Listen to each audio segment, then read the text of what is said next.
आपण ज्या जिल्हा परिषद शाळेमध्ये शिकलोय त्या जिल्हा परिषद शाळेचा जेव्हा विषय येतो तेव्हा त्यांच्या मनात कुठेतरी आस्था निर्माण होती आणि त्या आस्थेचे स्वरूप असं सहभाग होतं. मी जेव्हा आमचे बंधू डॉक्टर राठोड आणि त्यांच्या मिसेस सविता राठोड यांच्याबरोबर बोलत होतो की जिल्हा परिषद शाळेमध्ये अडचणी आहेत आमच्याकडे आणि त्यातली वेगळ्या अडचणीचा पाढा जेव्हा वाचत होतो तेव्हा त्यांना म्हटलं आमच्या मुलांना आता बसायला पट्ट्या सुद्धा नाहीत तरी शाळा जरी सुरू. त्यांना तो प्रश्न भेडवला कारण की ते दोघंही जिल्हा परिषद शाळेमध्ये शिकून आज एक छानपैकी एक स्वतःचं मोठं हॉस्पिटल चालवतात. मग त्यांना वाटलं जी आपल्याला सुविधा मिळाली नव्हती ती या मुलांना मिळायला पाहिजे. त्यांना जर या ठिकाणी येता नाही आलं तरी ते म्हणे काय हरकत नाही, आम्ही दोघंही तुम्हाला हवी ती मदत करतो.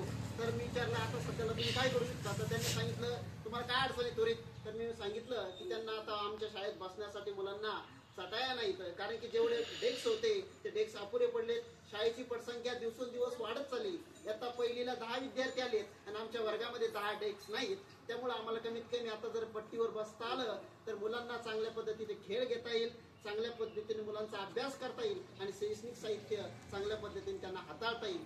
मग त्यांनी एका मिनिटाचा क्षणाचाही विलंब आपण शिकलोय त्या शाळेबद्दल तळमळ अशा समाजामध्ये कितीतरी व्यक्तीमध्ये आहेत. आपण त्यांच्यापर्यंत पोहोचलं पाहिजे आणि आपला हा संदेश शाळेच्या अडचणी जर त्यांच्यापर्यंत सांगितल्या तरी आजही समाजात कितीतरी व्यक्ती आहेत की आपल्या शाळेबद्दल आस्था ठेवून आहेत मनामध्ये आणि त्या प्रत्येकांपर्यंत आपण पोहोचणं गरजेचं आहे.